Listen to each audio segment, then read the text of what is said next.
Tem coisa que a gente já sabe, mas precisa ouvir de novo. Cuidar de si não é egoísmo, é responsabilidade, é gentileza, é presença. E é por isso que hoje a gente está aqui mais uma vez na série especial do Jaraguá Mais Saudável, um espaço que não quer te dar uma receita pronta, mas abrir conversa.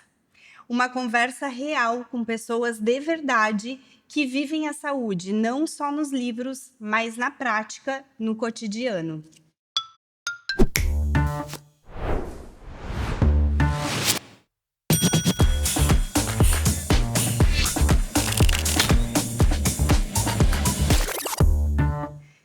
Neste episódio, a gente recebe alguém que entende profundamente de cuidado em todas as suas fases. Doutora Fernanda Quadrado, geriatra, apaixonada pela saúde pública, pela saúde da família e por cuidados paliativos. Ela olha para a saúde com um olhar de integralidade e tem dedicado a sua trajetória a acompanhar pessoas em suas jornadas de vida, das dúvidas às decisões. Hoje o papo é sobre autocuidado. E não aquele autocuidado glamourizado nas redes sociais, mas aquele silencioso, difícil, cotidiano, transformador. Vamos falar de escolhas possíveis, de longevidade, de propósito e o que realmente sustenta uma vida com mais saúde. Doutora Fernanda, muito obrigada por aceitar o nosso convite de estar aqui com a gente hoje e iniciar, eu acho que ouvindo a tua história. O porquê da medicina, por que trabalhar com a Geronto e o que te traz aqui. Eu agradeço o convite, Amanda. Muito grata, muito feliz em estar aqui conversando contigo. Na verdade, assim, minha trajetória na medicina... meu pai é médico pediatra, né? Mas é só ele, da família, que é médico, na verdade. Então, assim, até meu irmão mais velho não é médico, é engenheiro, mas eu nunca me vi fazendo outra coisa que não fosse a medicina. E vem muito mesmo do espelho do meu pai. O meu pai é meu espelho de profissional, é o meu espelho de cuidado com o outro, então isso veio muito dele, né? A minha formação, já desde a minha faculdade ela era muito voltada ali para a atenção primária. Então, desde os anos iniciais, a gente sempre foi inserido em unidade básica de saúde, desde ali fazer territorialização, acompanhar agente comunitário de saúde, acompanhar atendimento de enfermagem, até nos anos depois posteriores, aí acompanhar efetivamente a consulta do médico, né? Quando eu me formei, pode ser até engraçado, eu queria ser oftalmologista. Tá? A gente passa a faculdade ali tendo esses questionamentos, né? Para que lado eu vou, o que eu faço de especialização, e eu tinha essa ideia de que eu ia ser oftalmo. Só que terminando a faculdade, eu fui trabalhar, como vários vão, não fui direto fazer uma residência, uma especialização, e eu fui parar numa unidade básica de saúde de uma cidade perto de Curitiba, eu morava em Curitiba na época, e lá tinha um ESF, uma estratégia de saúde da família, que funcionava muito redondo, muito lindo, muito que vem de protocolo mesmo, assim. E aí eu que já tinha o pezinho ali, acabei me apaixonando mais ainda desse atendimento integral, né, de estar ali com o paciente, conversando ali todo dia, ouvindo as necessidades, orientando. E aí eu saí dessa unidade para fazer a primeira especialização, que foi de clínica médica. Eu não fiz medicina de família, eu fiz clínica médica, os 2 anos de clínica médica. Depois da clínica médica, eu fui fazer a geriatria, também especialização. Fiz os 2 anos, fiquei um tempinho ali trabalhando, meio sem saber o que eu ia fazer de sub, porque para mim não fazia sentido focar, ser especialista focal. Eu via mais na questão do global mesmo. E aí, isso que foi que a geriatria me trouxe, até por uma questão familiar, vamos dizer. Eu tenho uma avó minha ainda é viva, na época eu tinha as 2 avós vivas, e eu vi essa necessidade de cuidado, de entender esse processo de envelhecimento, de entender essas questões inerentes à população mais idosa mesmo, e fui fazer a especialização de geriatria nesse contexto. E aí, depois que eu vim para cá, tudo mudou, né? Porque daí, quando eu vim para cá, fechei consultório, vim para cá, e aí vim para atender especificamente na atenção primária mesmo. E foi aí que eu fui fazer a titulação de medicina de família. pelo tempo de atuação na área, eu fiz a titulação de medicina de família e há 1 ano e meio agora eu faço uma especialização em cuidados paliativos, né? Já para lidar com essas... Todos nós vamos morrer, né? E aí a gente tem que entender como que é esse processo do adoecimento, do morrer, qual que é a melhor forma da gente passar por tudo isso. Que o cuidados paliativos ele vem para alívio de sofrimento, né? Não só do próprio paciente, como também de toda a família, de todo o entorno. E falando de cuidados paliativos, a gente trabalha muito com essa questão do cuidado de si, né? Porque a gente não está falando da terminalidade em si, mas antes disso também, que é o processo de viver, né? E a pessoa, o paciente, independente, o indivíduo e a família também, ela tem todas as suas fases de vida. E tu, como médica de família e trabalhando agora com os cuidados paliativos, tu atendes pessoas nos mais diferentes períodos e fases de vida, né? E na tua escuta, quando tu trazes isso para dentro de um consultório, quando tu se vê com uma família ou com um indivíduo na tua frente, como que tu percebe quais são os maiores desafios quando a gente fala sobre autocuidado?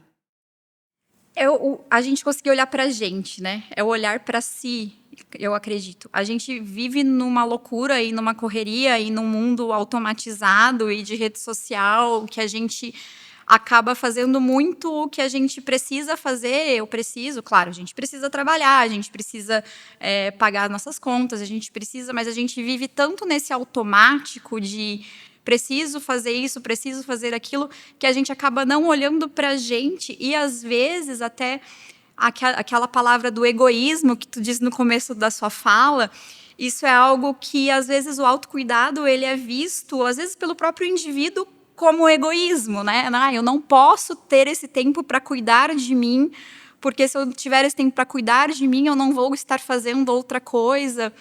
Mas aí entra muito na questão do cuidador. Eu falava isso muito para familiares de pacientes de consultório, que a gente não tem como cuidar do outro se a gente não estiver bem.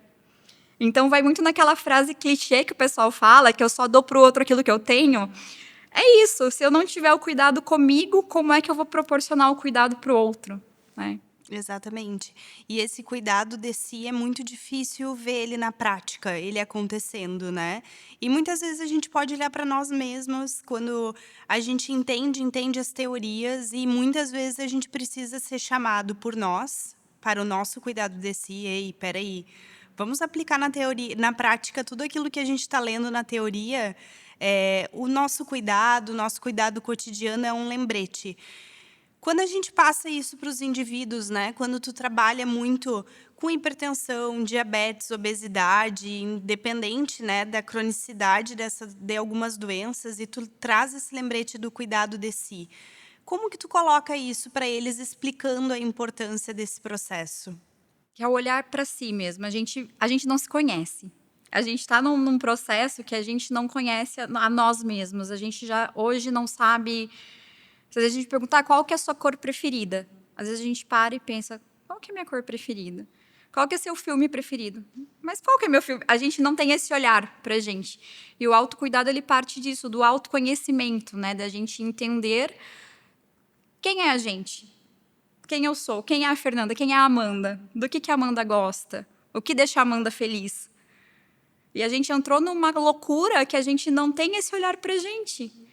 E se a gente não tem esse olhar para a gente não tem como se cuidar, né? Efetivamente, relacionado ali a questões de patologias, de hipertensão, diabetes, obesidade, a gente sempre bate naquela tecla que o básico bem feito funciona, que é um fato, né?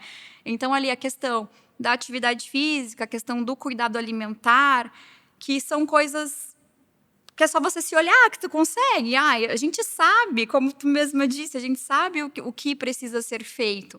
E se a gente olhar para a gente consegue colocar isso na prática, né? Para ter esse cuidado melhor. Com certeza, a gente fala que viver mais nem sempre é viver melhor, né? E quando tu trazes a tua formação em geronto, em cuidados paliativos, a gente sabe muito bem do que a gente está falando sobre isso, né? Viver mais nem sempre é viver melhor. Mas como que a gente consegue trazer a qualidade de vida para o nosso cotidiano, trazendo esse lembrete? Como que a gente pode praticar isso no nosso dia a dia, para as pessoas que estão nos ouvindo, né? Pensando assim, na prática, o que a gente pode fazer todos os dias como se fosse um lembrete para o nosso cuidado de si? A gente tem muito definido hoje na geriatria que a gente não envelhece bem se a gente não tiver músculo. Então, isso é algo que a gente tem que levar pra gente. Ah, eu não gosto de academia. Desculpa, adulto não faz só o que gosta, faz o que precisa, né? Então, assim, a questão da atividade física ela é extremamente importante para a gente pensar num envelhecimento com autonomia e com independência, né? Principalmente independência, a gente pensando na parte ali física, mas autonomia também, porque a gente sabe que a atividade física também melhora o processo cognitivo, né? Então, a gente sempre falou por muito tempo ali na questão de atividade aeróbica, ela é sim muito importante para a saúde cardiopulmonar, mas o exercício contra a resistência, a criação de músculo mesmo, a gente não consegue envelhecer com independência sem ter músculo. Então, isso é algo que tem que ter um lembretezinho diário ali que a gente precisa fazer.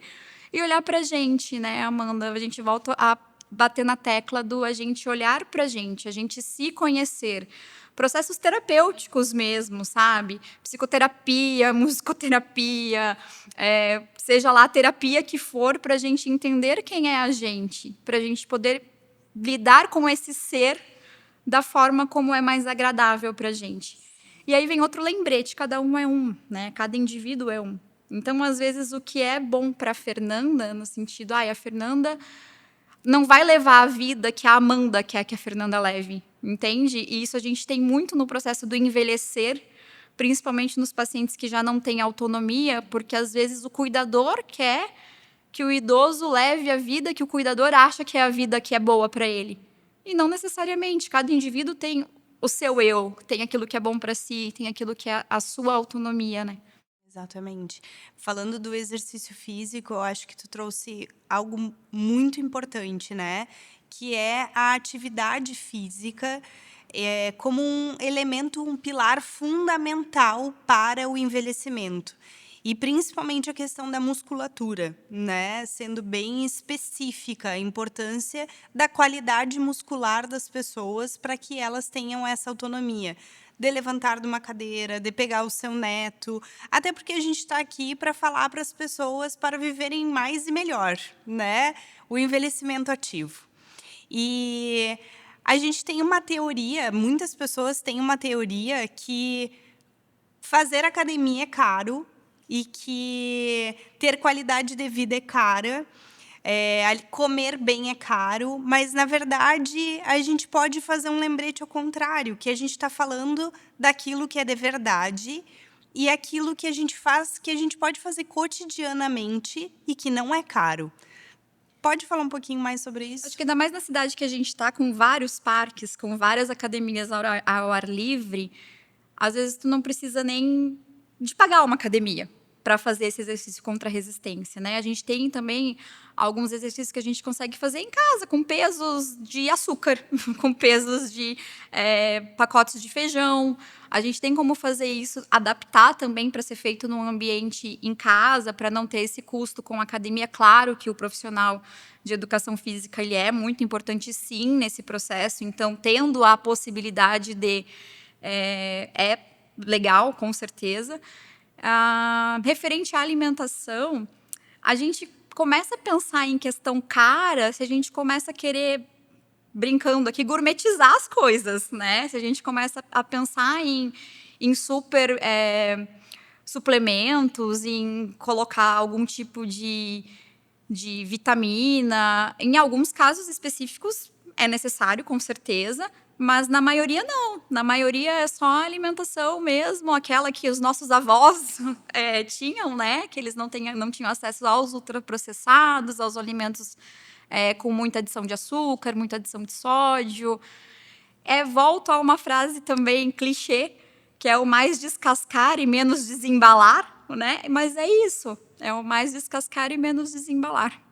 Nesse livro da Ana Cláudia Arantes, Para a Vida Toda Valer a Pena Viver, inclusive ela traz um lembrete, né? Cuidar do corpo que habitamos e da mente que nos guia.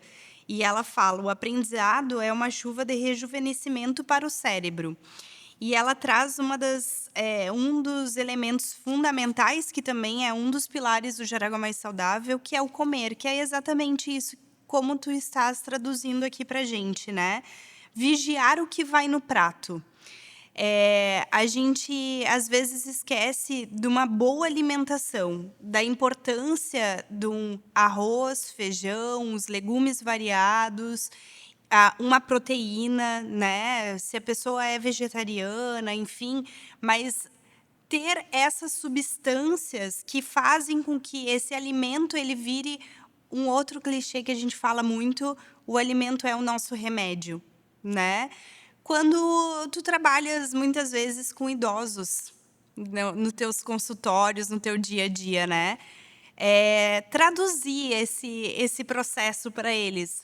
Como que tu percebe? Porque muitas vezes eles adoçam lá o cafezinho com açúcar, com o melado. Como fazer essa redução de danos diariamente para um cuidado de si melhor? Aí eu vou dividir em em duas questões específicas ali. Se a gente pegar um paciente que ele é autônomo, ele é independente, ele não está num processo natural de envelhecimento ou de alguma patologia que ele possa ter, que ele está em cuidados paliativos, que aí já é um pouquinho diferente como a gente lida com essa questão, a questão é a redução gradativa, né? É muito difícil a gente pegar um hábito de tomar o café com muito açúcar, por exemplo, e falar assim, ó, a partir de amanhã tu não vai mais tomar. A partir de amanhã é 100. Mas a gente pode orientar no sentido de, tá, você toma o café com 3 colheres de açúcar. A partir da semana que vem, tu vai tomar com 2,5. Vai ficar um tempo tomando com 2,5. Na outra semana, vai tomar com 2. E reduzindo gradativamente até o mínimo que a pessoa consiga. É muito difícil também a gente querer zerar alguns hábitos em pacientes idosos, principalmente, que têm esse hábito durante toda uma vida, né? Então, a gente tem que ir ali com parcimônia, tentando entender qual seria o mínimo possível aceitável para aquela pessoa. E a gente entende muitas vezes que tu estás falando do idoso com autonomia, né? Que ele pode fazer, ou adulto, né? Muitas vezes ele pode fazer esse processo que a gente chama como se fosse uma redução de danos mesmo, né? A gente sabe o impacto, por exemplo, de um fast food, do consumo de um fast food cotidianamente, o que isso pode levar para ele a médio e longo prazo numa qualidade de vida.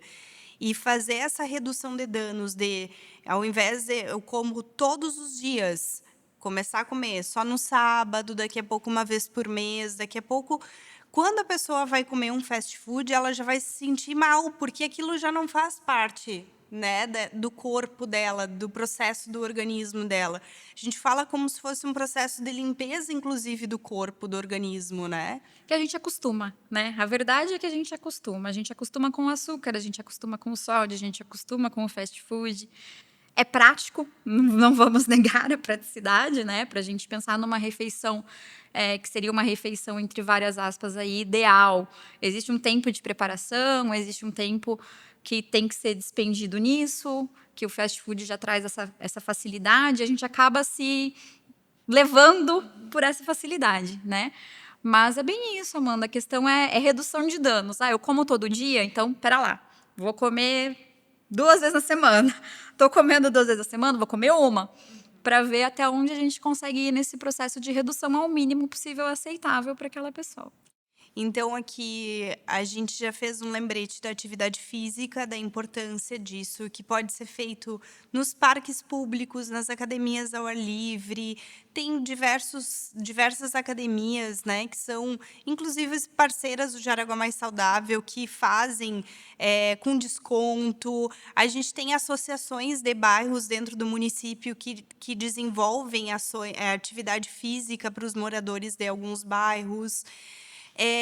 E a gente fez esse lembrete também do comer saudável, né? Que é o desembale menos, descasque mais. Eu acho que essa mensagem ficou muito forte. E também tu fizeste um outro lembrete super importante, que é a questão do cuidar de si na saúde mental. É uma pauta que está cada vez mais em alta, e eu acredito que desde a pandemia isso veio à tona maior, assim, né? Nas mídias, todo mundo falando sobre o processo de saúde mental e sobre o cuidado com a sua mente. E para além de uma psicoterapia que muitas pessoas pode ter um acesso mais limitado a isso, mas como que a gente pode orientar desse processo do cuidado de si da mente? Eu sempre falava para os pacientes em consultório para procurar atividades prazerosas. Ah, eu gosto de, sei lá, caminhar. Vai caminhar, mas é para caminhar para livrar a cabeça, não é caminhar porque eu tenho que chegar a tal hora em tal lugar. Eu gosto de costurar, então vai costurar, mas é para livrar a cabeça, não é eu vou costurar porque eu tenho uma entrega para entregar, para procura é o autoconhecimento, procura entender o que te traz prazer, qual que é a atividade que você gosta, que você fica bem fazendo aquilo e procura fazer aquilo com mais frequência, né? A gente fala muito dos hobbies, né? É isso. É isso, né? É o fazer com prazer. E um lembrete que a gente deixa aqui, eu acho que é muito importante, é que quando a gente escolhe um hobby, a gente não precisa ser perfeito naquele hobby. A gente precisa só fazer. Se eu gosto de jogar tênis, futebol, eu não preciso ser o Pelé, eu não preciso ser o campeão. Eu posso só jogar, só bater bola, né? Se eu gosto de andar de bicicleta, eu não preciso fazer uma maratona de bicicleta, mas eu posso pedalar e trazer o prazer daquilo.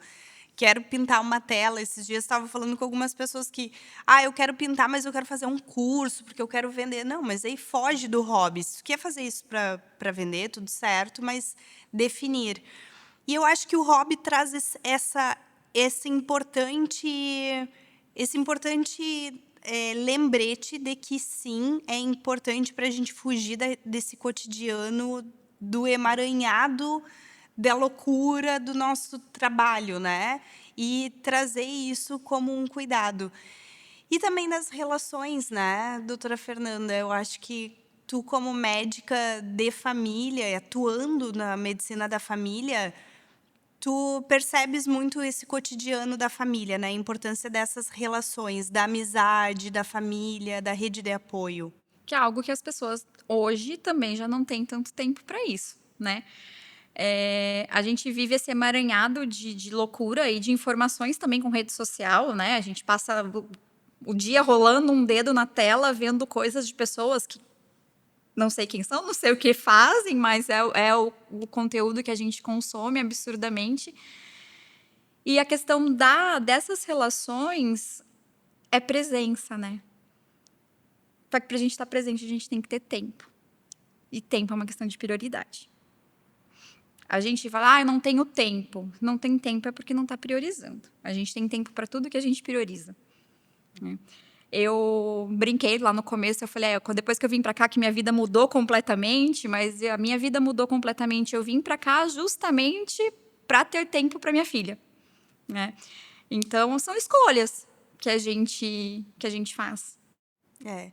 E o priorizar-se é uma das mensagens mais importantes que a gente pode deixar nesse momento de agora que a gente está compartilhando esse conhecimento, né? Que o cuidar de si é priorizar.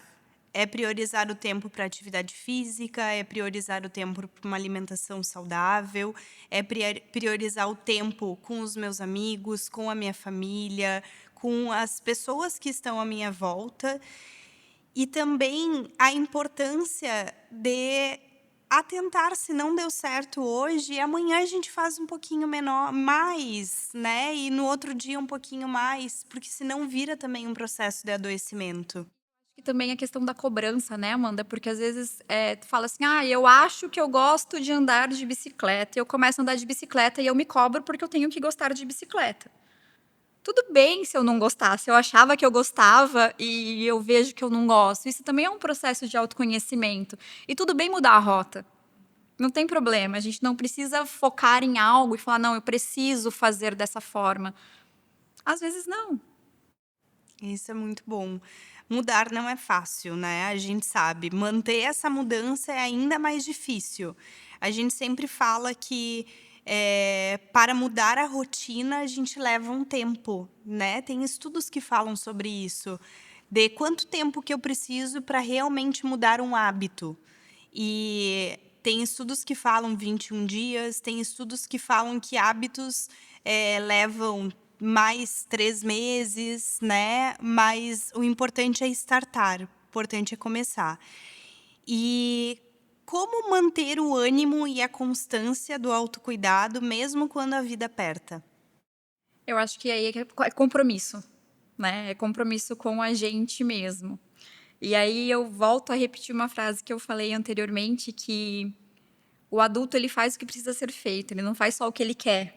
Então essa questão desse compromisso e fazer por saber que aquilo é necessário, talvez ali nesse primeiro momento de essa nova atividade virar um hábito e isso se tornar ali comum, tenha que ser um pouquinho mais insistente, incisivo, né? No sentido de, eu não quero, tá? Eu não quero, mas eu preciso, então eu faço. No máximo, ali em 3 meses, no eu não quero, mas eu preciso, isso se torna um hábito. E aí isso não é mais dolorido, por assim dizer. Tu não sente mais, né? Porque já está encurtido na sua rotina. E, pensando assim, algumas pessoas que podem estar nos ouvindo hoje e quer viver mais e melhor, começando hoje com o que tem. Que mensagem que você deixaria para essa pessoa? Vai fazer atividade física, vai criar músculo e vamos descascar mais, desembalar menos e cuida da cabeça. Basicamente, fácil, né? Falando assim parece tão simples, mas é isso, né? A questão da musculatura para o envelhecimento ela é muito importante, como tu mesma falou, para levantar de uma cadeira eu preciso de músculo, para pegar meu neto no colo eu preciso de músculo, para andar eu preciso de músculo, para ficar com a coluna reta sem doer eu preciso de músculo. Então essa questão do cuidado com a musculatura ela é muito importante. O autoconhecimento e o cuidado com a mente, isso é algo, como tu diz mesmo, tá latente, mas é algo que a gente precisa sempre bater nisso, a gente precisa se conhecer, a gente precisa entender quem somos nós, o que nós gostamos, como nós estamos, e a gente não precisa estar rindo e estar bem o tempo todo, isso é normal do ser humano também, a gente é cíclico, principalmente nós mulheres, né? Então eu também brinco que não é normal acordar dando bom dia pro sol todo dia. Tá tudo bem. O que também não é normal é tu tá ruim todo dia, né? Mas a gente ter essa ciclagem de dias melhores e dias piores, isso é esperado, é inerente do ser humano. E a alimentação, né? Tentar ali cuidar da alimentação para ela ser o melhor, mais saudável. É o prato de vó, é o pratinho colorido, o mais colorido possível, com menos coisas fritas possíveis, com menos ultraprocessados possíveis. Para finalizar, o que é viver bem de verdade para você? Hoje viver bem de verdade é ter o tempo que eu tenho para estar com a minha filha. Ótimo. Muito obrigada. A gente costuma pensar que cuidar da saúde é fazer mais. Mais exercício, mais dieta, mais disciplina. Mas talvez o primeiro passo, como a doutora Fernanda muito bem nos falou hoje, seja fazer mais com mais presença, com mais escuta, com mais gentileza com a gente mesmo. Muito obrigada, doutora Fernanda. Você nos lembrou a importância do autocuidado, a importância do cuidar de si, a importância do cuidar do outro a partir do meu cuidado. E que esse cuidado ele é cotidiano, ele é escolha, mas ele também é movimento. A gente não consegue fazer exatamente perfeito tudo todos os dias. Mas a gente precisa começar e a gente precisa fazer esse lembrete todos os dias. Então, quem sabe aí fazer um post-it e colocar em vários pontos da casa e do trabalho alguns lembretes de tudo isso que a gente falou hoje. E viver mais, no fim, é também viver com sentido, né? Então, eu acho que isso é um dos melhores lembretes que a gente tem. Para encerrar, a gente traz uma frase do filósofo Leonardo Boff, que escreveu: cuidar é mais que um ato, é uma atitude. e, portanto, abrange mais que um momento de atenção, de zelo, de desvelo. Representa uma atitude de preocupação, de responsabilidade e de envolvimento afetivo com o outro. Que a gente leve isso para a vida, né? Que o autocuidado comece hoje, no ritmo possível, da forma que a gente conseguir, no corpo que nós temos, como algo que já inicia agora. Muito obrigada. Eu que agradeço, Amanda.